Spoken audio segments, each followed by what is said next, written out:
আসসালামু আলাইকুম। পঞ্চম শ্রেণীর শিক্ষার্থীদের আজকের গণিত ক্লাসে স্বাগত জানাচ্ছি। নাজমুল স্যার, কেমন আছো তোমরা সবাই? আশা করি সবাই ভালো আছো। আমিও ভালো, আলহামদুলিল্লাহ।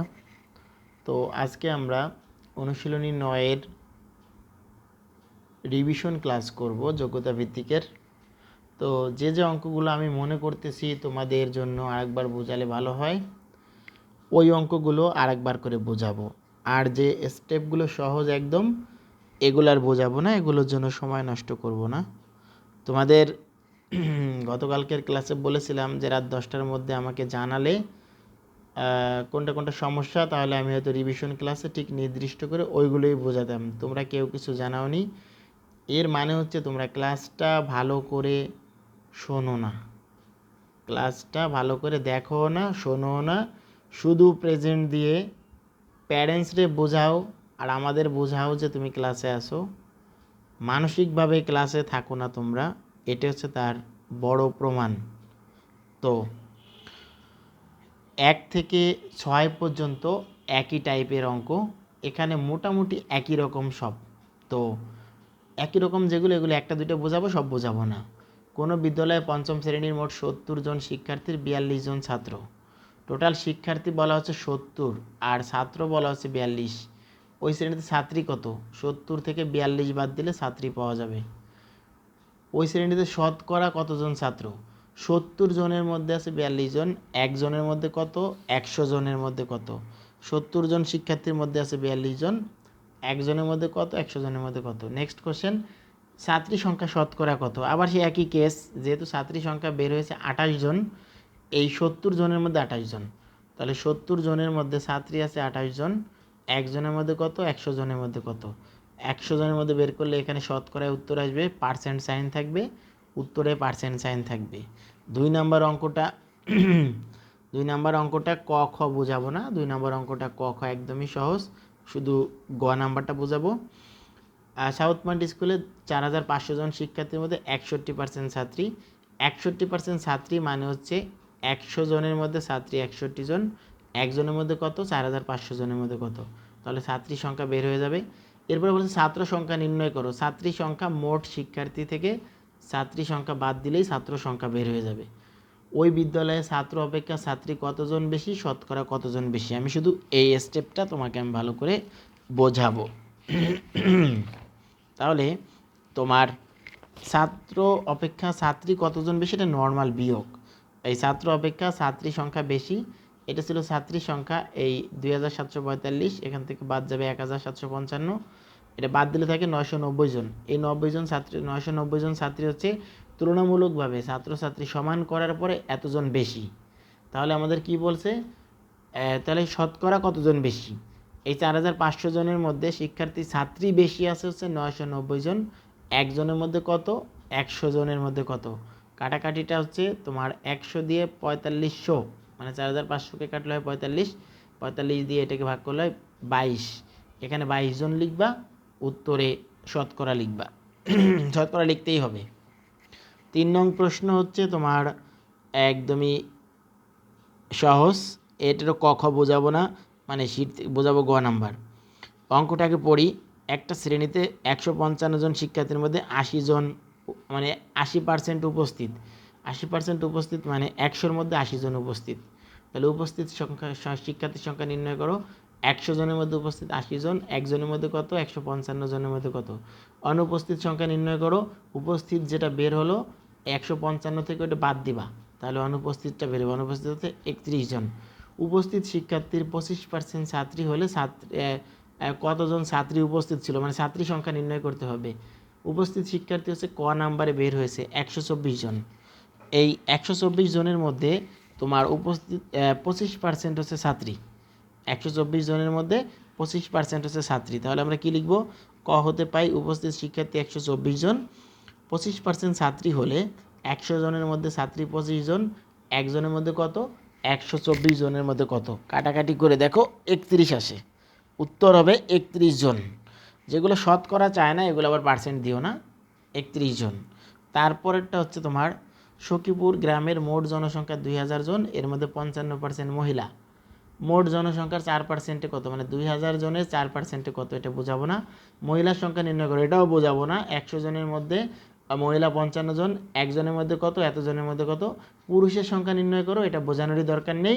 মহিলার সংখ্যা এই মোট জনসংখ্যা থেকে পুরুষেরটা বাদ দিবা। তো আমি শুধু দেখাচ্ছি, দেখো এই মোট জনসংখ্যা 2000-এর 4% কেমনে বের করে। মোট জনসংখ্যা হচ্ছে 2000, এর 4% হচ্ছে 2000, এর 4 উপরে নিচে 100, কাটাকাটি করলে 20 আর 4 আছে, 4 20 80 জন। আর বাকিটা তোমরা অলরেডি বুঝে গেছো, এটা বোঝানোর কোনো প্রয়োজন নেই। 5 নং দেখো, রবিবারে কোনো বিদ্যালয়ে 80 জন শিক্ষার্থীর 30% অনুপস্থিত। তাহলে 30% যদি অনুপস্থিত হয়, 100 জনের মধ্যে অনুপস্থিত 30 জন, একজনের মধ্যে কত, 80 জনের মধ্যে কত। এটা হচ্ছে আমাদের মেন টার্গেট। আগে এটা দেখো, 30%কে সাধারণ ও দশমিক ভগ্নাংশে প্রকাশ করো, এটা দেখাবো। এই সাধারণ ভগ্নাংশে প্রকাশ করা মানে উপরে 30 নিচে 100, কাটাকাটি করবে 10/3। দশমিক ভগ্নাংশে নেওয়া মানে যখন 100/30 ছিল, তখন এখানে দশমিকটা এখানে যে বসবে 0.30, 0.30, এটাও লিখতে পারো, এটাও লিখতে পারো। এরপরে বলা হচ্ছে তোমার খ নাম্বারে উপস্থিত শিক্ষার্থীর সংখ্যা কত। তোমার কিন্তু এখানে নিয়ম মতো অনুপস্থিত বের হবে, নিয়ম মতো বের হবে অনুপস্থিত, কিন্তু তোমাকে বলছে উপস্থিত শিক্ষার্থীর সংখ্যা কত। তো উপস্থিত শিক্ষার্থীর সংখ্যা যদি বের করে, আগে অনুপস্থিতটা বের করে ফেলো। 30% অনুপস্থিত মানে 100 জনের মধ্যে অনুপস্থিত 30 জন। 30% অনুপস্থিত মানে হচ্ছে 100 জনের মধ্যে অনুপস্থিত 30 জন। একজনের মধ্যে কত, আর টোটাল হচ্ছে 80 জনের মধ্যে কত অনুপস্থিত বের হয়েছে 24 জন। তাহলে উপস্থিত হবে 80 থেকে 24 বাদ দিবে 56 জন। এখন উপস্থিত শিক্ষার্থী যদি মোট 60 জন হয়, 80 জন বাদ, 60 জন হয়, তাহলে মোট শিক্ষার্থী যদি 60 জন হয়, তাহলে উপস্থিত শিক্ষার্থীর সংখ্যা কত। অ্যাকচুয়ালি উপরে কত 80 জনের মধ্যে কতজন উপস্থিত পাওয়া গেছে সেটাতে শুরু করবা। 80 জনের মধ্যে উপস্থিত ছিল 56 জন, এই যেটা খাওয়াতে পাই। 80 জন শিক্ষার্থীর মধ্যে উপস্থিত ছিল 56 জন, একজনের মধ্যে কত, 60 জন। টোটাল শিক্ষার্থী বলছে 60 জনের মধ্যে কত, কাটাকাটি করে 42 পাওয়া যায়। 6 নং অঙ্কটা দেখো। 6 নং হচ্ছে হোসেনের মাসিক আয় 2500, ব্যয় হচ্ছে 1750। শামীমের মাসিক আয় হচ্ছে 1800, খাবার কেনার ব্যয় হচ্ছে 1440, খাবার কেনার ব্যয় করে। শামীমের আয়ের উপর শতকরা ব্যয় নির্ণয় করো, হোসেনের আয়ের উপর শতকরা ব্যয় নির্ণয় করো। একই জিনিস, আনুপাতিকভাবে কে বেশি খাবার কেনায় ব্যয় করে, মানে তুলনামূলকভাবে কে বেশি ব্যয় করে, শতকরা কত বেশি ব্যয় করে, এটা হচ্ছে আমাদের অঙ্ক। তো এখানে তোমার উপরে তথ্য দিচ্ছি জাস্ট, শামীমের আয় এত, খাবার কেনার ব্যয় এত। তাহলে আয়ের উপর শতকরা ব্যয়, খাবার কেনার শতকরা ব্যয় হবে আয়ের উপর, আয় হচ্ছে 1800, আয়ের উপরে ব্যয়টা লিখবা, শতকরা ব্যয় বললে 100 গুণ করবা, কাটাকাটি করে আসে 80%, মানে যা ইনকাম করে 80% খাবার কেনায় ব্যয় করে। হোসেনেরটাও সেম, আয় করে 2500, ব্যয় করে 1750। তাহলে আয়ের উপর শতকরা ব্যয় একইভাবেই লেখা হয়েছে, এখানে 70%। এখন শামীম ব্যয় করে 80% আর হোসেন ব্যয় করে 70%। তুলনামূলকভাবে শামীম বেশি ব্যয় করে, শামীমের খাবার কেনার ব্যয় 80%, হোসেনের খাবার কেনার ব্যয় 70%। 80 বড় 70 ছোট, শামীম বেশি ব্যয় করে। শতকরা কত বেশি ব্যয় করে, এখানে শতকরায় বের করা আছে, 80%ও শতকরায় বের করা, 70%ও শতকরায় বের করা। 80 থেকে 70 বাদ দিবা, তাহলে শতকরা 10% বেশি ব্যয় করে, শামীম 10% বেশি ব্যয় করে। এই 1 থেকে 6 ছিল একরকম অঙ্ক, 7 থেকে আমাদের শুরু হবে আর এক রকম অঙ্ক। যে অঙ্ক দেখে তোমাকে অঙ্কের মধ্য থেকে বার্ষিক মুনাফার হার, আসল, বার্ষিক মুনাফা, এই শব্দগুলোর মান চিনে বের করতে হবে। তো পূজা বার্ষিক 5% মুনাফায় 300 টাকা ব্যাংকে রাখলো, এই যে ব্যাংকে রাখলো এটা হচ্ছে আসল, আর বার্ষিক 5% মানে বার্ষিক মুনাফার হার, এইটা ঠিক আছে। তো এইটা দেওয়ার একটা লাইন তৈরি করা যায়, এই বার্ষিক 5% মুনাফা কথাটির অর্থ কী। বার্ষিক 5% মুনাফা কথাটির অর্থ হচ্ছে 100 টাকার 1 বছরের মুনাফা 5 টাকা। এই বার্ষিক 5% মানে এর মধ্যে 100 টাকা লুকানো আছে, বার্ষিক মানে 1 বছর লুকানো আছে, আর এই 5 টাকা হচ্ছে মুনাফা। তো ল্যাঙ্গুয়েজটা গুছিয়ে লেখার সিস্টেম হচ্ছে 100 টাকার 1 বছরের মুনাফা 5 টাকা। এরকম যদি 5-এর জায়গায় অন্য সংখ্যা থাকে, সাপোজ 8, তাহলে আমরা লিখতাম 100 টাকার 1 বছরের মুনাফা 8 টাকা। 6, 100 টাকার 1 বছরের মুনাফা 6 টাকা। জাস্ট লাইন এখানে সব মিল থাকবে, শুধু এইখানে সংখ্যাটা চেঞ্জ হয়ে যাবে। নেক্সট, পূজার বার্ষিক মুনাফা কত ছিল? বার্ষিক মুনাফার সূত্র তোমরা জানো। বার্ষিক মুনাফা বের করতে হলে বার্ষিক মুনাফার হার লাগবে আর আসল লাগবে। এই অঙ্কের মধ্যে এটা হচ্ছে বার্ষিক মুনাফার হার আর এটা হচ্ছে আসল। তাহলে আমরা লিখব, দেওয়া আছে বার্ষিক মুনাফার হার 5%, আসল 300 টাকা। আমরা জানি বার্ষিক মুনাফা আসল গুণ বার্ষিক মুনাফার হার ভাগ 100, মান বসাবা, মান বসে কাটাকাটি করলে 3 আর 5 আছে, 3 5 15 টাকা। বার্ষিক মুনাফা হচ্ছে 15 টাকা। নেক্সট ওয়ান, 6 বছর পর মোট কত টাকা পাবে? এই বার্ষিক মুনাফা মানে 1 বছরের মুনাফা, 1 বছরের মুনাফা। এখানে তোমাকে 6 বছরের মুনাফা আগে বের করে নিবা। খ হতে পাই 1 বছরের মুনাফা 15 টাকা, সুতরাং 6 বছরের মুনাফা 6 15 90 টাকা। এখন বলছে আমাকে 6 বছর পর মোট কত টাকা পাবে। মোট যখন বলে তখন 6 বছর বলা আছে, তাই 6 বছরের মুনাফা বের করেছি। আর মোট বললে আসলটাকে যোগ করতে হবে, মুনাফার সাথে আসল যোগ করতে হবে। এখানে সাইড নোট আছে দেখো, যখন মোট বলবে মুনাফা যোগ আসল একসাথে হবে। এখন মুনাফা বলছে আমাদের হাতে আছে 1 বছরের মুনাফা, বাট বলা আছে 6 বছরের, এই কারণে 6 বছরেরটা বের করে তারপরে যোগ করতে হবে। এরকম স্টেপ অন্যান্য অঙ্কেও আছে, একটু খেয়াল করে দেখো। এরপরে বলছে কত বছরে, দেখো কত বছরে তার মুনাফার পরিমাণ 120 টাকা হবে। 15 টাকা মুনাফা হয় 1 বছরে, এখান থেকে নেওয়া হয়েছে। এই বার্ষিক মুনাফা মানে 15 টাকা 1 বছরের মুনাফা, এইটা দিয়ে শুরু করতে হবে। তাহলে 15 টাকা মুনাফা পায় 1 বছরে, 1 টাকা কত, 120 টাকা কত, কাটাকাটি করলে হয় 8 বছর। তাহলে 120 টাকা পেতে হলে 8 বছর লাগবে। 8 নম্বর অঙ্কটা দেখো, শ্যামল চাকমা একটি ব্যাংক থেকে 4500 টাকা ঋণ নিলেন, এটা হচ্ছে আসল। বার্ষিক 8% মুনাফা আসলের উপর ধার্য করা হলো, এটা হচ্ছে বার্ষিক মুনাফার হার। প্রথমে বলছে মুনাফা কি? মুনাফা হচ্ছে আসলের উপর অতিরিক্ত টাকাকে মুনাফা বলে। এই টাকা ব্যাংকও তোমাকে দিতে পারে অথবা তোমাকেও ব্যাংকে দিতে হতে পারে। যেমন ব্যাংক তোমাকে দিবে, সেটার কন্ডিশন হচ্ছে তুমি ব্যাংকে টাকা জমা রেখেছো, আর তুমি ব্যাংকে দিবা, এটার কন্ডিশন হচ্ছে তুমি ব্যাংক থেকে ঋণ নিয়েছো। তো ব্যাংকে জমা রাখা এবং ব্যাংক থেকে ঋণ নেওয়া উভয় ক্ষেত্রেই মুনাফা আসে। ব্যাংকে একটু মুনাফা বেশি দেওয়া লাগে আর ব্যাংক আমাদের একটু কম দেয়। এই তো নেক্সট কোশ্চেন, 10 বছর পর মোট কত টাকা পরিশোধ করতে হবে? এই মোট পরিশোধ করতে হলে বলতে হলে তোমাকে বার্ষিক মুনাফা এবং 10 বছরের মুনাফা বের করে নিতে হবে। মানে 1 বছরের মুনাফা এবং 10 বছরের মুনাফা বের করে নিতে হবে। 10 বছরের মুনাফা বের করে তারপর আসলের সাথে যোগ করতে হবে। মোট বলার কন্ডিশন এটা। তো এই অঙ্কের মধ্যে তো 1 বছরের মুনাফাই বের করা নাই, এই অঙ্কের মধ্যে তো 1 বছরের মুনাফাই বের করা নাই। তাহলে 10 বছরের মুনাফা আমরা কেমনে বের করবো? আগে 1 বছরেরটা খুঁজি। তো এখান থেকে আমার বার্ষিক মুনাফার হার দেওয়া আছে, আসল দেওয়া আছে, এটা দিয়ে আমি 1 বছরের মুনাফা বের করে নিব। ওকে, তো দেখো দেওয়া আছে আসল 4500, বার্ষিক মুনাফা 8%, বার্ষিক মুনাফার হার আর কি। তো 1 বছরের মুনাফা মানে বার্ষিক মুনাফা, এই যে আমরা লিখলাম বার্ষিক মুনাফা, সূত্রটা হচ্ছে আসল গুণ বার্ষিক মুনাফার হার ভাগ 100। তোমরা সূত্র সবাই জানো, জানারই কথা, আসল গুণ বার্ষিক মুনাফার হার ভাগ 100। এখানে মান বসিয়ে পাওয়া যায় বার্ষিক মুনাফা 360 টাকা, মানে হচ্ছে 1 বছরের মুনাফা 360 টাকা। তাহলে আমাকে এখন 10 বছরের মুনাফা বের করতে হবে, 10 দিয়ে গুণ করবা, 3600 টাকা। 10 বছর পর মোট পরিশোধ করতে হবে, ওই যে আসল 4500, তার সাথে এই 10 বছরের মুনাফাটা অ্যাড করতে হবে, 81,000 টাকা, 8100 টাকা পে করতে হবে। এখন লাস্টে বলছে যে 2520 টাকা মুনাফা হবে, মুনাফা দিতে হবে কত বছরে? তাহলে 1 বছরের হিসাবটা আমরা এই সূত্র থেকে নিতে পারি, এখান থেকে 360 টাকা মুনাফা হয় 1 বছরে। 1 টাকা হলে কত? 2520 টাকা হলে কত? কাটাকাটি করে দেখবা, 360 দিয়ে 2520কে কাটলে 7 হয়, 7 বছরে এত টাকা হবে। তো এটা ছিল আমাদের 8 নম্বর অঙ্কের শেষ। এখন আমরা 9 নাম্বার যাব। 9 নাম্বারটা হচ্ছে তোমাদের বইয়েরই 99 পেজের 6 নাম্বার অঙ্কটা হচ্ছে 9 নাম্বার অঙ্ক আমাদের। আদিবা ব্যাংক থেকে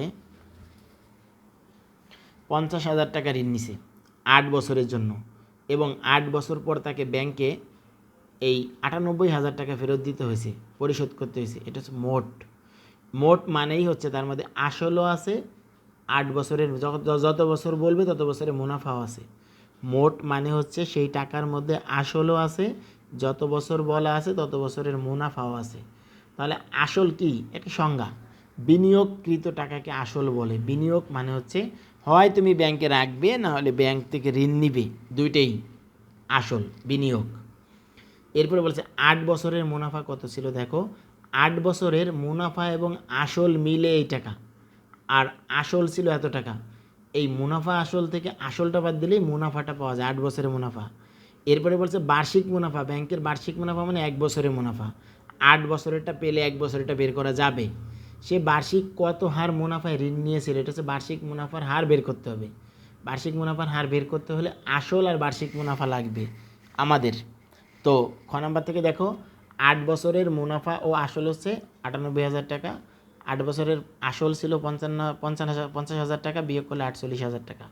এটা 8 বছরের মুনাফা। গ নম্বরে বলেছে বার্ষিক মুনাফা, তাহলে বার্ষিক মানে 1 বছর। 8 বছরের মুনাফা হচ্ছে এত টাকা, 1 বছরের মুনাফা 8 দিয়ে ভাগ করবা 6,000 টাকা। এরপরটা হচ্ছে বার্ষিক মুনাফার হার বের করতে হবে, লাগবে আসল এবং বার্ষিক মুনাফা সূত্রের জন্য। আসল 50,000 টাকা, বার্ষিক মুনাফা এখান থেকে 6,000 টাকা। আমরা জানি বার্ষিক মুনাফার হার সমান সমান বার্ষিক মুনাফা গুণ 100 ভাগ আসল। বার্ষিক মুনাফা হচ্ছে 6,000 গুণ 100 ভাগ আসল 50,000। 100 দিয়ে 50,000কে কাটলে হয় 500, 500 দিয়ে 6,000কে কাটলে হয় 12, উত্তর 12%। 10 নম্বর অঙ্ক একটু ডিফারেন্ট এই জন্যই যে এইখানে যে টাকাটা দেওয়া আছে লিঙ্কন ফেরত দিল 1 বছর পর, এটা মুনাফা না, মুনাফা এবং আসল। যদি মুনাফা হতো তাহলে মুনাফা লেখা থাকতো, দেখো এখানে মুনাফা লেখা আছে, সেম টাকা দিয়ে একটা অঙ্ক মুনাফা লেখা আছে, তার মানে এখানে মুনাফা না। লিঙ্কন ব্যাংক থেকে বার্ষিক 6% মুনাফায় কিছু টাকা ঋণ নিয়ে 1 বছর পর এত টাকা ফেরত দিল। ফেরত দেওয়ার সময় মানুষ সব ফেরত দিতে হয়, মুনাফা এবং আসল একসাথে। তো এখানে কিন্তু তোমার লিঙ্কন কত টাকা ঋণ নিয়েছিল মানে আসল কত চায়, আসল বের করতে হলে বার্ষিক মুনাফার হার লাগে আর বার্ষিক মুনাফা লাগে, কিন্তু এখানে বার্ষিক মুনাফা নেই। এই কারণে অঙ্কটা একটু ডিফারেন্ট। দেখো 6% মুনাফা, অর্থাৎ আসল 100 টাকা হলে মুনাফা হবে 100 যোগ 6 টাকা। এটা হচ্ছে মুনাফা এবং আসল একসাথে। এই 100 টাকা হচ্ছে আসল এটা, আর এই যে 6%, 6%-এর 6 হচ্ছে মুনাফা। 106 টাকা যদি মুনাফা আসল হয় তাহলে আসল ছিল 100 টাকা, এই লাইন থেকে মুনাফা আসল 1 টাকা হলে কত, আর মুনাফা আসল 1272, এই যে এই টাকাটা হলে কত, কাটাকাটি করলে 1200 থাকে, তার মানে আসল 1200 টাকা। আসল 1200 টাকা মানেই হচ্ছে লিঙ্কন ব্যাংক থেকে ঋণ নিয়েছিল 1200 টাকা। ওকে, এরপরে বলছে বার্ষিক মুনাফা কত। বার্ষিক মুনাফা বের করবা হচ্ছে তোমার, এগুলো সব 1 বছর হিসাব দেওয়া ছিল। মুনাফা এবং আসল একসাথে ছিল 1272, এখান থেকে আসলটাকে বাদ দিবা, আসল 1200 বাদ দিলে 72 টাকা। এই 72 টাকা হচ্ছে 1 বছরের মুনাফা। 10 বছর পর তাকে মোট কত টাকা পরিশোধ করতে হবে, আবার সেম কেস। 1 বছরের মুনাফাকে 10 বছরে নিবা, দেন আসলের সাথে যোগ করবা, তাহলে খ হতে পাই 1 বছরের মুনাফা হচ্ছে 72 টাকা, সুতরাং 10 বছরের মুনাফা 720 টাকা। সুতরাং 10 বছর পর মোট পরিশোধ করতে হবে আসলের সাথে, আসল 1200, এই 720 টাকা যোগ করতে হবে 1920, 1920 টাকা। 11 নম্বর অঙ্কটা দেখো, তনিমা ব্যাংক থেকে 12% মুনাফা, এটা হচ্ছে বার্ষিক মুনাফার হার, কিছু টাকা ঋণ নিয়ে 1 বছর পর 1272 টাকা মুনাফা দিল। এটা 1 বছর পর এত টাকা মুনাফা দিল মানেই হচ্ছে এটা বার্ষিক মুনাফা। সেম সংখ্যা এটা দেখো, কিন্তু এখানে মুনাফা লেখা নেই বলে এটা আসল। তো ফার্স্ট কোশ্চেন 125-এর 20%, 125-এর 20% বের করে নেবা। আসল কত ছিল, আসলের সূত্র দিয়ে বের করবা, এটা হচ্ছে বার্ষিক মুনাফার হার, এটা হচ্ছে বার্ষিক মুনাফা। এরপরে একই হার মুনাফা আসলে মানেই হচ্ছে ওই এইরকম একটা অঙ্ক 10 বছর পর, এটা হচ্ছে 5 বছর পর। 5 বছর পর কত টাকা পরিশোধ করতে হবে, 1 বছরের মুনাফা এইখানে দেওয়া আছে, এটাকে 5 বছরে নিবা, দেন আসলের সাথে যোগ করবা। তো ক নাম্বার স্টেপ দেখাচ্ছি না, খ নাম্বার আমরা সূত্র দিয়ে মানটা বসিয়ে আসল বের করেছি, আসল হচ্ছে 10,600 টাকা। এরপরে বলছে 5 বছর পর কত টাকা পরিশোধ করতে হবে, তাহলে 1 বছরের মুনাফা হচ্ছে 1272 টাকা, এই যে এখান থেকে বার্ষিক মুনাফা মানে 1 বছরের মুনাফা, আর আসল হচ্ছে 10,600 টাকা। তো 1 বছরের মুনাফা এত, 5 বছরের মুনাফা বের করে নেবা। দেন 5 বছর পর মোট পরিশোধ করতে হবে, এই হচ্ছে আসল, সাথে এই 5 বছরের মুনাফা অ্যাড করলে যা হয় তাই। নেক্সট, একজন দোকানদার ব্যাংক থেকে 5 বছরের জন্য 20,000 টাকা ঋণ নিলেন। 5 বছরের মুনাফা যদি 8,000 টাকা হয়, বার্ষিক মুনাফা কত? বার্ষিক মানে 1 বছর। তাহলে 5 বছরের মুনাফা 8,000 টাকা, 1 বছরের মুনাফা হচ্ছে 8,000কে 5 দিয়ে ভাগ করবা 1,600 টাকা। নেক্সট, তারপরে বলছে বার্ষিক মুনাফার হার কত ছিল? বার্ষিক মুনাফার হার বের করতে হলে তোমাকে আসল আর বার্ষিক মুনাফা লাগবে। আসল 20,000 টাকা আর বার্ষিক মুনাফা এইখানে বের করা আছে ক হতে। হারের সূত্র হচ্ছে বার্ষিক মুনাফা গুণ 100 ভাগ আসল, মান বসাবা, কাটাকাটি করলে দেখো 8 থাকে, আর কিছুই থাকে না। উত্তর 8%। বার্ষিক মুনাফার হার হচ্ছে 8%। আবার সেম একই জিনিস, একই হার মুনাফায় মানে ওই রকম 10 বছর পর মোট কত টাকা পরিশোধ করতে হবে। 1 বছরের মুনাফাকে 10 দিয়ে গুণ করবা, দেন আসলের সাথে যোগ করবা। 1 বছরের মুনাফা 1,600, 10 বছরের মুনাফা 16,000, একটা শূন্য বাড়ে। সুতরাং 10 বছর পর মোট পরিশোধ করতে হবে, এটা হচ্ছে আসল 20,000 সাথে 16,000, 20,000 আর 16,000 মিলে 36,000। 10 বছর পর 36,000 টাকা পরিশোধ করতে হবে।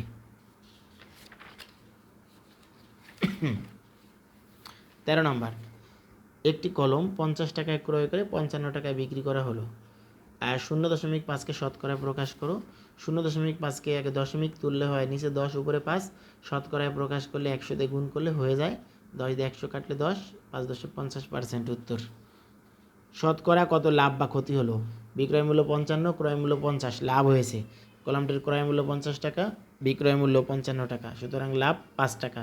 শতকরা লাভ বলতে বোঝায় ক্রয় মূল্যের উপরে লাভ ক্ষতি নির্ভর করে। ক্রয় মূল্য হলো 50 টাকা, 50 টাকা নিচে লিখবা, 5 টাকা যে লাভ হলো এটা উপরে লিখবা।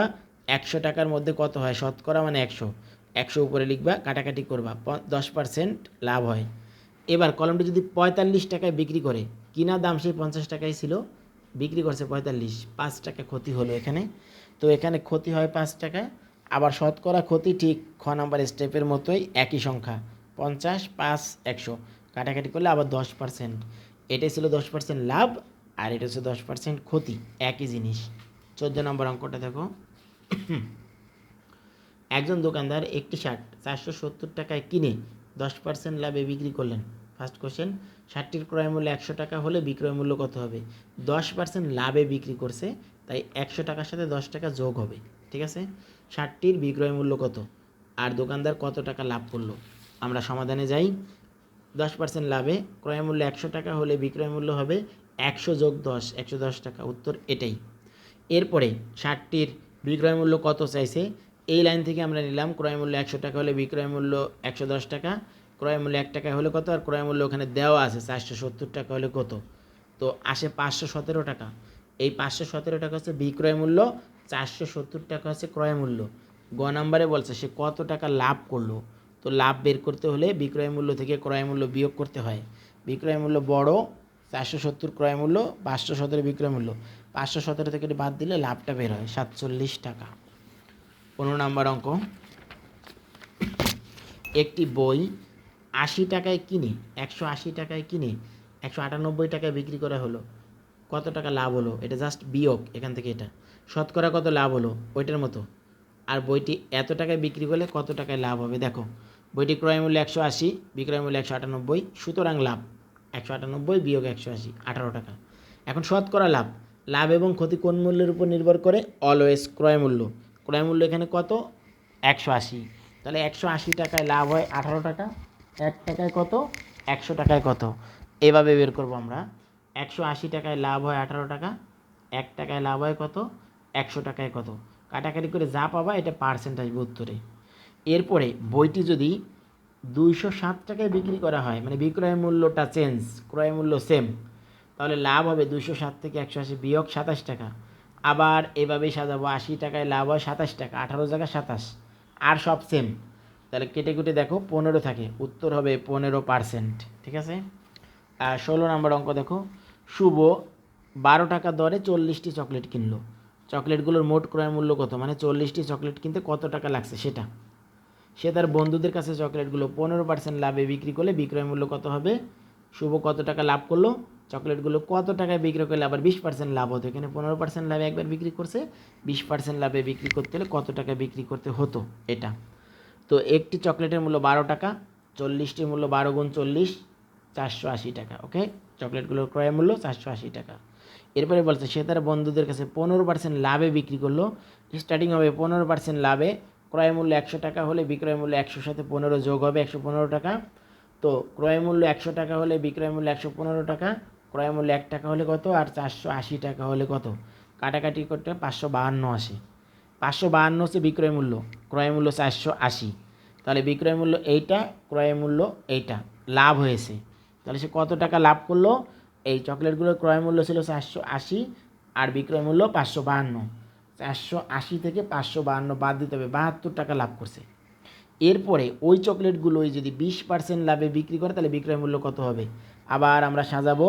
20% লাভে ক্রয় মূল্য 100 টাকা হলে বিক্রয় মূল্য 100 যোগ 20, 120 টাকা।